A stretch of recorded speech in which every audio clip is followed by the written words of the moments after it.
Hello friends, welcome to my channel English talk with Aditya. आज हम again एक नए इंटरेस्टिंग टॉपिक के साथ आपके सामने हैं और आज हम सीखेंगे एक नया फैक्ट अबाउट नाउन। हमने एक प्रीवियस क्लास में ये सीखा था कि हम काउंटेबल अनकाउंटेबल कैसे अच्छे से समझ सकते हैं जब हम लिंक करके कोशिश करते हैं समझने की। उसी में मैंने आपको ये भी बताया था कि हम कुछ एक्सपेरिमेंट करने वाले हैं काउंटेबल और अनकाउंटेबल नाउन के साथ, और फिर हम देखेंगे कि उसका एक्सपेरिमेंट का रिजल्ट क्या आता है। उसी एक्सपेरिमेंट को आज हम समझने वाले हैं। तो आइए चलिए स्टार्ट करते हैं आज की वीडियो। यहाँ पे देख भी पा रहे होंगे लिखा क्या है, नाउन वोकैबुलरी। अभी नाउन वोकैबुलरी का मतलब क्या है? वोकैबुलरी जिसमें हम क्या करते हैं, एक्सपेरिमेंट नाउन के साथ। अब कौन सी किस तरह की एक्सपेरिमेंट, एक बार उसको भी समझ लेते हैं। इसमें हम सीखने वाले हैं कि क्या होता है जब हम अनकाउंटेबल नाउन के साथ क्या करते हैं, ट्राई करते हैं सफिक्स करने की एस या ईएस। अगर आपने प्रीवियस वीडियो देखी है तो हमने उसमें ये सीखा था कि अनकाउंटेबल का हम प्लूरल और सिंगुलर नहीं बना सकते, वो हमेशा सिंगुलर होती है, मतलब आर्टिकल का यूज़ नहीं कर सकते और ना ही उनको प्लूरल बना सकते हैं। तो हमने यहाँ पे किया एक्सपेरिमेंट कि क्या होता है जब अनकाउंटेबल नाउन के साथ हम उनका प्लूरल बनाने की कोशिश करते हैं। तो ये हर किसी पे अप्लाई नहीं होता, कुछ ही वर्ड्स ऐसे हैं जो अब एक्सेप्टेबल है। इसीलिए मैं कहता हूँ कि आप कभी रूल से ना समझिए। जब आप समझने की कोशिश करेंगे तो ईजी होती जाएगी चीज़ें, जब रटने की कोशिश करेंगे तो बहुत सारी चीज़ें हैं रटने के लिए। तो आइए आज हम कुछ एक्सपेरिमेंट्स किए हैं हमने, उसी एक्सपेरिमेंट्स को समझने की कोशिश करेंगे। ये पहले एक्सेप्टेबल नहीं थे लेकिन अब क्या है, जनरली एक्सेप्टेबल है, स्पीकिंग में भी और राइटिंग में भी। चलिए देखते हैं कि कुछ एग्जाम्पल्स कि क्या होता है जब उनके साथ हम एस या ईएस को सफिक्स करते हैं। तो मैंने ये कहा कि हम कुछ एक्सपेरिमेंट्स को देखने वाले। एक्सपेरिमेंट्स ऑब्वियसली मेरे द्वारा नहीं किए गए। हम क्या करते हैं, जो भी स्पीकर्स होते हैं वो एक्सपेरिमेंट करते रहते हैं, हम सीखते रहते हैं और नए नए एक्सपेरिमेंट्स करके उनमें कुछ ना कुछ चेंज करने की कोशिश करते हैं। तो चलिए, हमें वुड का पता है। वुड क्या है, एक मटीरियल है। वुड एक मटीरियल नाउन में आता है जिसमें हम क्या कहते हैं, टिम्बर भी कहते हैं। और हमने ये भी सीखा है लास्ट क्लास में कि मटीरियल को कभी प्लूरल नहीं बना सकते। अगर हम इसका प्लूरल बनाए तो इसमें क्या इफेक्ट आएगा जब हम लिखने की कोशिश करें वुड्स। आपने ये चीज़ पढ़ी भी होगी बुक्स वगैरह में, लेकिन आपने कभी अगर ध्यान नहीं दिया तो आज से आप ध्यान देना शुरू कर देंगे। तो वुड्स का मीनिंग क्या आता है, जब जहाँ पे लकड़ियाँ ज़्यादा हो जाती हैं वहाँ पे क्या बन जाता है, फॉरेस्ट, और you can also say jungle. Jungle is also acceptable in English. तो आप समझ गए होंगे वुड का मीनिंग मटेरियल था लेकिन वुड्स किया तो आपने उसको फॉरेस्ट में चेंज कर दिया। यही चीज़ होती है एक्सपेरिमेंट के अंदर। एक्सपेरिमेंट के अंदर क्या है, बेसिक मीनिंग चेंज हो जाएगा। जब भी हम ऐसा कुछ एक्सपेरिमेंट करेंगे और अगर वो एक्सेप्टेबल हो जाता है तो वो क्या हो जाएगा, बेसिक मीनिंग चेंज कर देगा। बेसिक मीनिंग इसका चेंज हो चुका है तो यही हम लिख सकते हैं, बेसिक मीनिंग इज चेंज्ड जब भी हम ऐसा करते हैं। आइए कुछ आगे सीखते हैं। पेन। पेन क्या होता है, हम सबको पता है, ये वो पेन वाला पेन नहीं है, ये पेन है। पेन का मतलब बेसिकली एक् से होता है। एक् का मतलब भी क्या होता है, दर्द होना, फील करना। लेकिन क्या हम पेन्स यूज़ कर सकते हैं? अगर कर सकते हैं तो क्या उसमें कोई चेंज भी आता है? तो जी ऑब्वियसली पेन्स में चेंज आता है। और पेन का मीनिंग एक् से होता है और पेन्स का मीनिंग क्या हो जाता है, स्ट्रगल या फिर एफर्ट।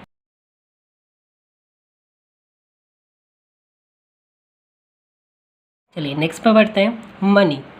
मनी आपको पता है मनी क्या होती है, वेल्थ होती है। मनी का ऑब्वियसली सीधा रिलेशन किससे होता है, वेल्थ से। लेकिन क्या हम इसको मनीज लिख सकते हैं? जी ऑब्वियसली आप लिख सकते हैं मनीज का, लेकिन आपको पता है बेसिक मीनिंग क्या हो जाएगा, चेंज। जब मनी ज़्यादा हो जाती है तो आपके क्या हो सकते हैं, एसेट, वो बन जाते हैं आपके एसेट। एसेट एक अकाउंटिंग टर्म है जिसका मीनिंग क्या होता है, आपकी प्रॉपर्टी। ओके, तो मनी जब ज़्यादा बढ़ जाती है तो आपकी प्रॉपर्टी बन जाती है। आयरन। आयरन का मीनिंग क्या होता है, आपको पता है। आयरन के जनरली जो मीनिंग हम यूज़ करते हैं वो किस तरह से लेके चलते हैं, मेटल से। तो अगर हम इसके साथ एक्सपेरिमेंट करते हैं और आयरन की जगह लिखने की कोशिश करते हैं आयरन्स, तो इसमें क्या चेंज आता है, फैटर्स।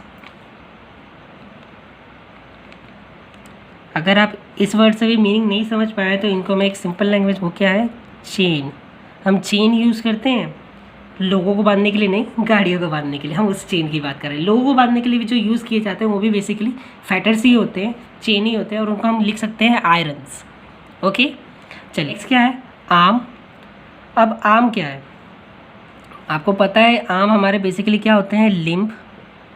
अगर आप ये वर्ड पहली बार सुन रहे हैं तो ये अभी एक बार इसके बारे में समझ लेते हैं। लिम्ब होते क्या है, हमारे जो हैंड्स होते हैं और लेग्स होते हैं इनको लिम्ब कहा जाता है। अब अगर हैंड हमारे ऊपर होते हैं हम इसलिए हम क्या कहते हैं, अपर लिम्ब, और लेग्स को हम कहते हैं लोअर लिम्ब। ठीक है। तो लिम्ब का मतलब बेसिकली आपके अंगों से होता है, लेकिन क्या होता है कि जब हम इसमें एक्सपेरिमेंट करके इनकी बनाने की कोशिश करते हैं आर्म्स, तो इसके मीनिंग में बेसिक मीनिंग अगेन चेंज होता है। और बेसिक मीनिंग आपने ये वर्ड सुना भी होगा, आर्म्स का मीनिंग क्या होता है? एमुनेशन, और you can also say weapons. आपने ये वर्ड पहले सुना था वेपन्स, लेकिन क्या आपने कभी ध्यान दिया था कि हम आर्म्स यूज़ कर रहे हैं? आर्म का मीनिंग लिम्ब होता है। चलिए, नहीं दिया था तो आज के बाद देना शुरू कर दीजिएगा। फोर्स, फोर्स क्या होता है? बेसिकली स्ट्रेंथ को शो करता है। ये चीज़ हमें इतनी पता है कि फोर्स स्ट्रेंथ को, लेकिन आपने फोर्सेस भी ज़रूर सुना होगा और आपको मीनिंग भी पता होगा फोर्सेस का क्या होता है। जी हाँ, करेक्ट सोच रहे हैं। फोर्सेस का मीनिंग होता है बेसिकली आर्मी से। चलिए बढ़ते हैं नेक्स्ट वर्ड पे। नेक्स्ट वर्ड क्या है हमारा? कलर। अभी कलर है क्या? बेसिकली अगर आप स्पेलिंग में थोड़ा कंफ्यूज है कि COLOR होता है या COLOUR होता है, तो कंफ्यूज मत होइए। यू का यूज़ हम ब्रिटिश इंग्लिश में करते हैं और आपको यू को हटा के नहीं लिखना है। ये एक्सेप्टेबल है आपकी रिटन में, जो भी आप एग्जाम्स वगैरह देते हो सब में एक्सेप्टेबल होता है यू वाला। अगर आप यू को हटा दो तो वो क्या होता है, अमेरिकन इंग्लिश को हमारे यहाँ पे एक्सेप्टेबल उतने नहीं है, तो आप वैसी कोशिश मत करना, आप लिखना COLOUR। अब ये समझते हैं कलर का बेसिकली मीनिंग क्या होता है। कलर का मीनिंग हमारा ह्यू से होता है। ह्यू क्या होते हैं? रंगों की बात कर रहे हैं। जब कलर को यूज़ किया जाए ह्यू की तरह तो वो एक रंग होता है, लेकिन क्या कलर्स यूज़ किया जा सकता है? ऑब्वियसली यूज़ करते हैं हम। और इनका किस सेंस में होता है? ह्यूज़। और जब ज़्यादा कलर बढ़ जाता है तो वही क्या बन जाते हैं? फ्लैग। बहुत सारे रंगों को मिलकर ये बनाते हैं फ्लैग, तो जब ज़्यादा कलर हुए तो फ्लैग बन गया, ज़्यादा फोर्स हुआ तो आर्मी बन गई। ठीक है, आर्म का ज़्यादा यूज़ किया तो वेपन बन गया, आयरन का ज़्यादा यूज़ किया तो फाइटर बन गया। ऐसे ही आप समझ सकते हैं। चलिए रिस्पेक्ट को समझने की कोशिश करते हैं। रिस्पेक्ट होता क्या है?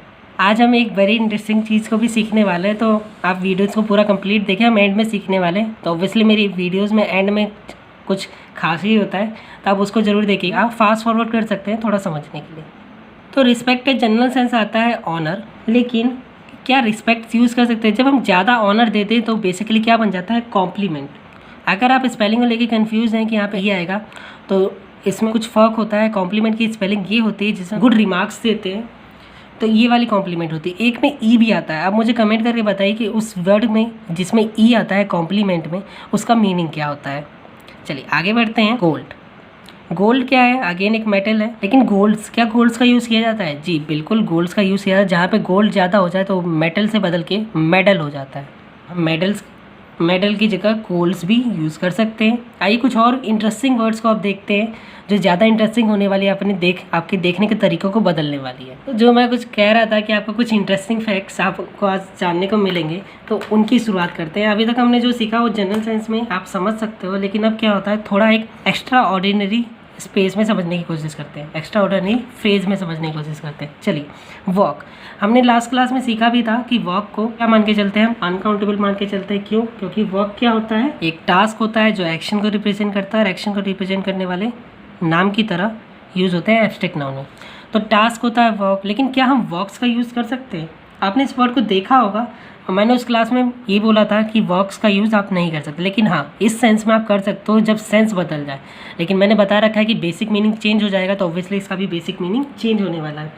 तो इसके बेसिकली दो मीनिंग आते हैं। फर्स्ट मीनिंग आता है रिपेयर या फिर मेंटेनेंस। अगर आप सोच रहे हो रिपेयर और मेंटेनेंस कैसे यूज़ होता है, तो आपको मैं एक टास्क देने वाला हूँ। आप चाहोगे और सर्च करोगे PWD की फुल फॉर्म, PWD की फुल फॉर्म, उसमें आपको पता चल जाएगा कि रिपेयर और मेंटेनेंस के लिए यूज़ कैसे होता है। और आप ये भी जान लेना कि PWD का काम क्या होता है, तो उसमें आपको क्लियर हो जाएगा। हर चीज़ मैं ही बताता हूँ तो फिर आपका क्या काम, आप भी कुछ कीजिए। इसकी एक दूसरी मीनिंग भी आती है। वर्क्स की जो दूसरी मीनिंग होती है वो लिटरेचर वर्क या फिर लिटरेरी राइटिंग।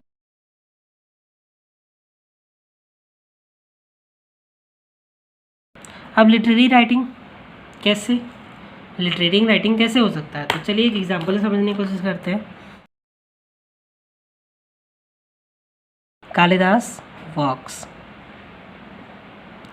कालिदास वॉक्स अगर आप यूज़ करते हो तो इसका बेसिक मीनिंग यही है कि उनकी जो लिटरेरी राइटिंग है उनकी बात करें, जो भी इन्होंने लिखा है उनको हम शो करने की कोशिश करें। कालिदास वर्क, यहाँ पे आप देख पा रहे होंगे अपोस्ट्रोफी यूज़ किया जा रहा है एस के बाद, और अपोस्ट्रोफी के बाद कोई एस नहीं किया जा रहा है। ये चीज़ भी हम सीखेंगे अपकमिंग क्लास में, जब नाउन केस सीखेंगे उसके अंदर हम सीखेंगे पॉजेसिव केस कैसे होता है और कैसे यूज़ किए जाते हैं, उसके अंदर हम ये सीखेंगे कि ये हो क्यों रहा है, हम अपोस्ट्रोफी के बाद एस का यूज़ क्यों नहीं कर रहे। ठीक है, चलिए आगे बढ़ते हैं वर्ड को। वर्ड क्या होते हैं हमें पता है, ये चीज़ मैं समझाना भी चाह रहा था कि आप वर्ड को सिर्फ उतना ही मत समझिए कि जितना ये लिखा जाता है, आप उससे कई अलग मीनिंग भी दिया जा सकता है। जैसे कि वर्ड की फर्स्ट मीनिंग आती है प्रॉमिस। हम यहाँ पे अनकाउंटेबल की बात कर रहे हैं, वर्ड तो काउंटेबल होते हैं, उनको आप गिना जा सकता है, लेकिन जब हम अनकाउंटेबल की तरह यूज़ करते हैं वर्ड को तो प्रॉमिस में ले सकते हैं। जैसे कि हम बोलते हैं you must keep your words, लेकिन वर्ड्स नहीं होता, क्या होता है, वर्ड होता है, you must keep your word.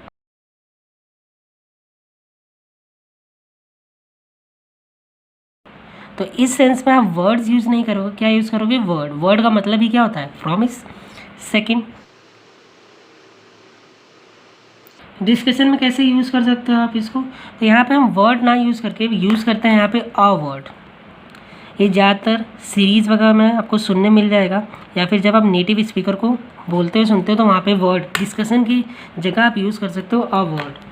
कैसे, हम कई बार बोलते हैं I need to have a word, I need to have a word with you. तो इस समय हम जब भी, मान लो आप बहुत सारे लोगों के साथ खड़े हो और आप किसी से बोलना चाहते हो कि आप उनसे प्राइवेटली बात करना चाहते हो, I need to have a word with you privately, ऐसे यूज़ कर सकते हो आप। डिस्कशन को हटाओ, वर्ड का यूज़ करो, जनरल सेंस में यूज़ होता है वर्ड। चलिए क्या होता है जब हम वर्ड्स यूज़ करते हैं, तो वर्ड्स, एक तो वर्ड्स वो जब आप उनको गिन सकते हो, दूसरा इसका एक और मीनिंग आता है जब हम यूज़ करते हैं मैसेज की तरह। मैसेज कैसे, जब हम बोलते हैं कि मेरा मैसेज आप उनको पहुँचा दो, तो वहाँ पे हम वर्ड ना बोल के वर्ड्स बोलने की कोशिश करते हैं। तो मैसेज पहुँचाने को आप इंग्लिश में क्या बोल सकते हो, please convey my words to the teacher. To the teacher की जगह आप बोल सकते हो, अगर टीचर बोलना चाहे तो आपके पेरेंट्स के लिए टू द पेरेंट। तो आप अपनी बात को जब पहुँचाना चाहते हो मैसेज की तरह, तो वो क्या होगा, वहाँ पे आप यूज़ करोगे वर्ड्स का। ओके, आइए अब पर्सन के बाद हम एक और इंटरेस्टिंग चीज़ें जानेंगे, उसको भी समझ लेंगे। पहले पर्सन को समझते हैं। पर्सन में ज़्यादातर स्टूडेंट्स कंफ्यूज होते हैं, इसलिए मैंने इस वर्ड को भी लिया है। इतना तो हमें पता है कि पर्सन सिंगुलर होता है, लेकिन इसी का अगर आप प्लूरल बनाते हो तो क्या बन जाता है, पर्सन्स, और इसका सिंगुलर क्या रहता है, पर्सन ही रहता है। ओके, अब यहाँ पे कुछ स्टूडेंट ये भी सोच रहे हो कि पर्सन का प्लूरल तो पीपल होता है, तो फिर पर्सन कहाँ से आया, तो आप वहाँ पे करेक्ट है, पर्सन का प्लूरल पीपल भी होता है। Generally, there is no difference between persons and people. Both are plural of person. लेकिन फिर हम अलग वर्ड क्यों यूज़ कर रहे हैं, ऐसा कुछ नहीं है। पर्सन्स हमारा जनरली ट्रेडिशनल वर्ड है जो पर्सन का प्लूरल होता है, पर्सन्स। पीपल एक नया वर्ड है जो एडवांस में लाया गया है, जिसको हम यूज़ करते हैं प्लूरल बनाने के लिए। तो अगर आप देखते हो पुराने डॉक्यूमेंट्स वगैरह, जिसमें जैसे हमारा कॉन्स्टिट्यूशन, जनरली कोई डिफरेंस नहीं है, आप दोनों का इंटरचेंजली कर सकते हो यूज़। लेकिन ज़्यादातर आपको पाया जाएगा कि आप जब डॉक्यूमेंट्स वगैरह होते हैं तो उसमें सब में क्या लिखा होता है, पर्सन्स लिखा होता है प्लूरल। आप संविधान में देखो सब में पर्सन्स लिखा हुआ मिलेगा, पीपल नहीं लिखा हुआ मिलता, पीपल बहुत कम लिखा हुआ मिलता है, लेकिन पीपल भी प्लूरल होता है, तो आप इसका भी यूज़ कर सकते हो, कोई इनमें से इनकरेक्ट नहीं होता। आइए अब उस चीज़ को समझते हैं जो मैं कह रहा था कि इंटरेस्टिंग इसमें है क्या। आपने कभी किसी को ऐसे यूज़ करते हुए देखा है, अ पीपल यूज़ करते हुए कहीं देखा है, या फिर पीपल्स, क्या कभी आपने ऐसे इसको यूज़ किया है। अभी हमने सीखा कि पीपल क्या है, पर्सन का प्लूरल है, और हमें पता है प्लूरल के साथ आर्टिकल का यूज़ नहीं कर सकते, क्योंकि आर्टिकल का काम क्या होता है, उसको सिंगुलर बनाना। पीपल्स प्लूरल का भी प्लूरल कैसे बन सकता है, क्या ऐसा यूज़ होता है, जनरली राइटिंग में यूज़ होता है, लेकिन आप उनमें हम गलत मान के चलते हैं। लेकिन ये बहुत कन्फ्यूजिंग है कि आप अगर पीपल्स को गलत मानते हो, पीपल्स भी सही होते हैं, लेकिन उनका एक अलग सेंस बनता है। मैंने बताया ना कि जब आप इनके साथ ऐसे ही इसका यूज़ करते हो, एक्सपेरिमेंट करते हो, तो इनका मीनिंग क्या होता है, चेंज हो जाता है। तो उस चेंज मीनिंग को ही समझने की कोशिश करते हैं। तो जो आप पहले पीपल्स का यूज़ कहा करते हो, पीपल्स का यूज़ होता है बताने के लिए नेशंस को, नेशंस, कम्युनिटीज़, जैसे लोग आते हैं, बहुत सारे देशों के लोग रिप्रेजेंटेटिव्स सेंड करते हैं और मीटिंग करते हैं, तो वहाँ पे आप बोलोगे पीपल्स, नेशंस की तरह यूज़ करते हैं। क्यों, क्योंकि वो नेशन को रिप्रेजेंट करते हैं। आप पीपल सेम नेशंस का आप सिंगुलर कर दो तो आ नेशन हो जाएगा, आ नेशन, यहाँ पे थोड़ा गैप है, ठीक है। आ नेशन मतलब एक नेशन, राष्ट्र, ये चीज़ फ़र्क आ जाती है। इनका हम राइटिंग में कंफ्यूज हो जाते हैं कि पीपल्स नहीं होता, पीपल्स भी होता है, लेकिन इनका सेंस अलग होता है। तो इनके एग्जाम्पल को आप सर्च कीजिए गूगल पे और देखिए कि पीपल्स का यूज़ कैसे होता है। ठीक है, चलिए आगे बढ़ते हैं। एक हमारा लास्ट पॉइंट है, उसको भी समझ लेते हैं, ये भी बहुत इंटरेस्टिंग है। एयर का मीनिंग तो आपको पता ही होगा। एयर का बेसिकली डायरेक्ट रिलेशन है हमारे एटमॉस्फेयर से, लेकिन क्या हम एयर के साथ एस यूज़ कर सकते हैं? तो ऑब्वियसली हम यहाँ पे एयर के साथ एस यूज़ कर सकते हैं। तो क्या इसके मीनिंग में कोई चेंज आता है? ये भी कोई पूछने वाली बात है। डेट गोज़ विदाउट सेइंग कि अगर इसमें चेंज आया तो हम यही सीखते हुए आ रहे हैं कि क्या इसमें चेंज आएगा वर्ड के बेसिक मीनिंग में भी। तो एयर का जो एयर्स बनता है उसका मीनिंग क्या होता है? Proud behaviour. प्राउड बिहेवियर, और आप ऐसे कह सकते हो जब एटीट्यूड शो हो। ठीक है, तो जब हवा ज़्यादा हो जाती है तो क्या हो जाता है? आप ज़्यादा फूल जाते हो और प्राउड बिहेवियर शो करने लगते हो विद एटीट्यूड। तो ऐसे भी समझ सकते हो। अब हम देखते हैं एयर की कुछ और भी वर्ड्स को जो एयर की जैसे ही हैं, लेकिन उनके मीनिंग में क्या होता है? चेंज आ जाता है। जैसे कि फर्स्ट वर्ड हमारा क्या है? ब्रीज। अब ब्रीज क्या होते हैं? तो ब्रीज का मीनिंग होता है मूविंग एयर। जब हवा धीरे धीरे चल रही है और आप बैठे हो, हवा का मज़ा ले रहे हो, तो वो क्या कहलाती है? Breeze, moving air. एयर ही है लेकिन जब एयर मूव कर रही होती है। चलिए नेक्स्ट वर्ड को देखते हैं। तो हमारा नेक्स्ट वर्ड है विंड।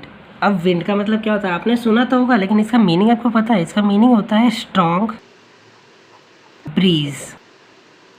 जब हवा तेज़ी से मूव करना शुरू कर जाती है तो उसको क्या कहते हैं? विंड कहते हैं। चलिए थोड़ा सा और आगे बढ़ते हैं। आपने ये वर्ड भी ज़रूर सुना होगा, स्टॉर्म। अब स्टॉर्म होते क्या है? स्ट्रॉन्ग का मीनिंग विंड से थोड़ा आगे जाता है। जब विंड क्या होती है? स्ट्रॉन्ग हो जाती है।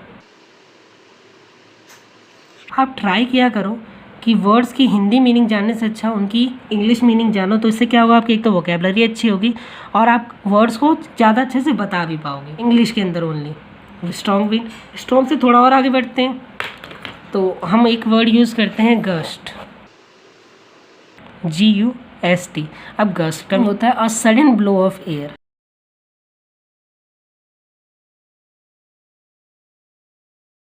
हमने ये देखा है आज की वीडियो में कि एयर के भी बहुत सारे यूज़ हैं, बहुत डिफरेंट वर्ड्स में यूज़ किया जाता है। इनके अलावा भी बहुत सारे वर्ड्स हैं जिनको हम यूज़ करते हैं एयर को बताने के लिए, बस थोड़ा उसका सेंस बदल जाता है।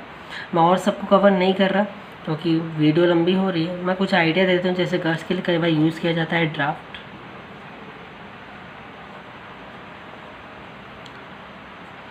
कई बार ब्रीज की जगह ही यूज़ किया जाता है वफ्ट,